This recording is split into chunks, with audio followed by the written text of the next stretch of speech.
Things just took a shocking turn for the New York Knicks as their free agency is heating up. With one contract left for the Knicks to sign, they are now trying to be robbed by a former Knicks executive, and also on top of that, the Knicks have a very tough free agency decision that they are still making, and we're going to break it all down. What's up, guys? Welcome back to Knicks Digest. It's Chris here. We're going to jump right into things as always. And guys, if you're part of that 66% that's not subscribed to Knicks Digest, make sure to subscribe for daily New York Knicks updates that you do not want to miss out. And we got updates all off season long. And then before you know it, it's going to be preseason. It's going to be training camp. And then all of a sudden, the Knicks season will be back.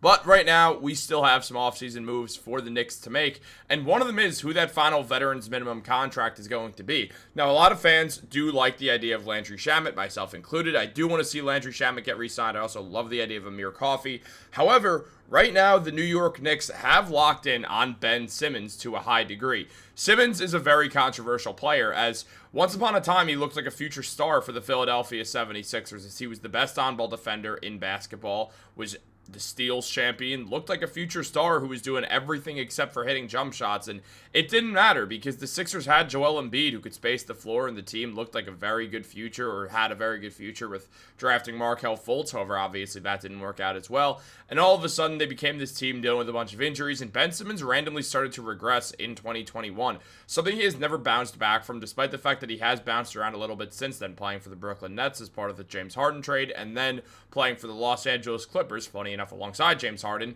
after he was bought out by Brooklyn. Now the Knicks are looking to be Ben Simmons' next stop, and well, they do have some competition for him. Now, this is not the most surprising thing in the world that teams are still looking at Ben Simmons, because in theory, he's a player who should help you win games because of the elite defense, because of the playmaking, because of the size of being the size that he is, and also being a true point guard is very rare. And there's been a lot of interest around the NBA, and that's been reported multiple times now. And it was revealed by Jake Fisher that the two teams that we can report on that have ongoing interest in Ben Simmons are Sacramento and New York.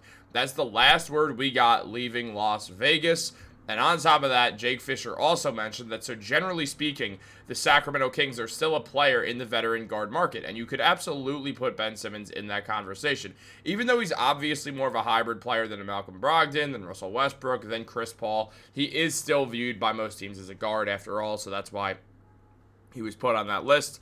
So the Sacramento Kings, now ran by former Knicks general manager Scott Perry, are looking for another guard to add on to the team. They did add Dennis Schroeder, who will be the starting point guard for them going into this season, where they have a very weird roster of Dennis Schroeder, Zach LaVine, DeMar DeRozan, Keegan Murray, and Domantas Sabonis looking like the probable starting five for that team. Meanwhile, the Knicks, they probably would not be able to give Ben Simmons as big of a role, but what they would be able to give him is a chance to play winning basketball, something the Kings have not really done over the last, 20 years outside of one or two seasons. Now, the Knicks, also funny enough to have the coach from when they made the playoffs, but that's not the point. The Knicks projected starting lineup, or projected depth chart, and again, Mitchell Robinson is likely going to start over Josh Hart, but I'm going to read it as it's portrayed on this screen, though again, I'm telling you, Mitchell Robinson is the likely starter, and Josh Hart's likely coming off the bench.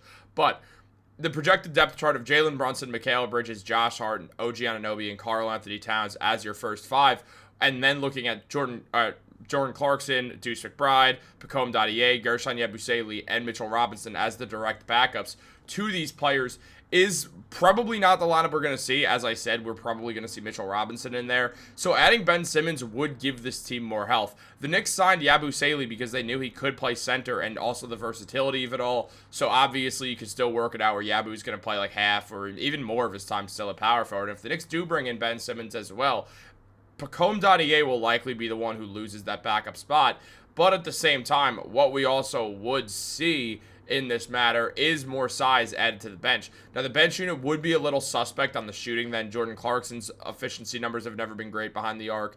Deuce McBride shot 37% from three last season. Gershon Yabusele is a very good three-point shooter, shoots around 37% as well for a forward. That's very impressive, especially more of a big than a forward, in fact, because he's not really a small forward at all. He's a big, and then on top of that, Josh Hart has not been the greatest three-point shooter in the world. I mean, there were big men guarding him when the Knicks trotted out this starting five, and it caused the starting five to really struggle. Because of all this, what we're seeing is the Knicks add another non-shooter, but also add more size to the team. And that's the tough decision the Knicks are going to have to make. Do they want to add size, or do they want to add shooting? If they want to add shooting, they could look towards Landry Shamet. They could also look at Amir Coffey still, who I think they do have interest in, but they could look towards Landry Shamet. The Knicks and Shamet do have mutual interest in a return, so that definitely is going to be one of the solutions here as well, whether Simmons decides to ultimately not sign in New York and go to a different team. I mean, Boston is involved as well with Simmons because they really don't have too many guys who could play center, and then on top of that, we've also seen Phoenix have interest in Simmons because they just need someone who could play point guard and be a true playmaker on that team. So with all that in mind, what we'd see is the Knicks could look or would look towards Shamet and could also look towards Amir Coffey. Now, the Kings, they do give more of a clear playing time for Simmons. There's been a lot of talk that Malik Monk is going to get moved off of this team as he's no longer on the team that he signed with. It's very different. I mean, Keegan Murray's still there, Sabonis is still there, but things have changed a lot. So I could see Malik Monk certainly getting traded pretty soon, and that would open up more time for Ben Simmons to come off the bench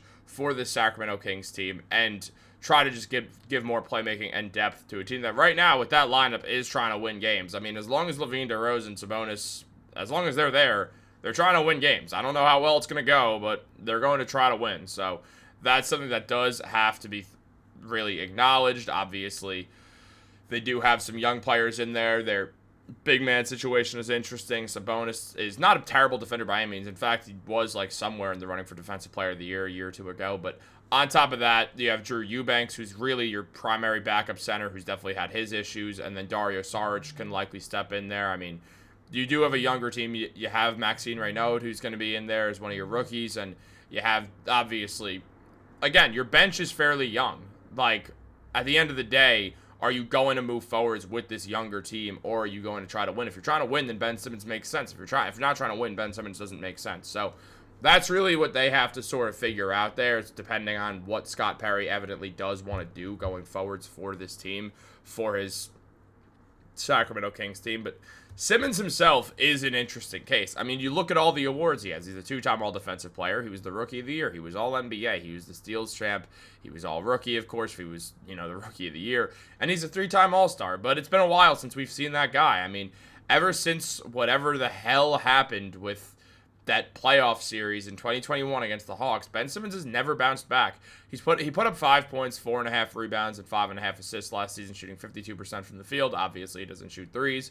And his PER was below average for the first time. Like, really, there has been a serious situation with Ben that no one's really been able to figure out. Is he having back issues? Is it all in his head? Is he just so deep in his head that he could actually be brought back out of and sort of mirror that guy who was on the 76ers, who started his career as a guy who was putting up 16 points, 8 rebounds, 8 assists, and looked like a future perennial star? And that's really the question you have to ask yourself. And you don't need him to be that guy, but you need him to be an efficient player who helps you win games. And I mean, on the Clippers, once he got there, he finally got to LA where he wanted to be. And it's not like the numbers jumped off the page. In 16 and a half minutes a game, he put up 4 rebounds, 3 assists, and 3 points. It wasn't the greatest stat line ever. He shot 43% from the field.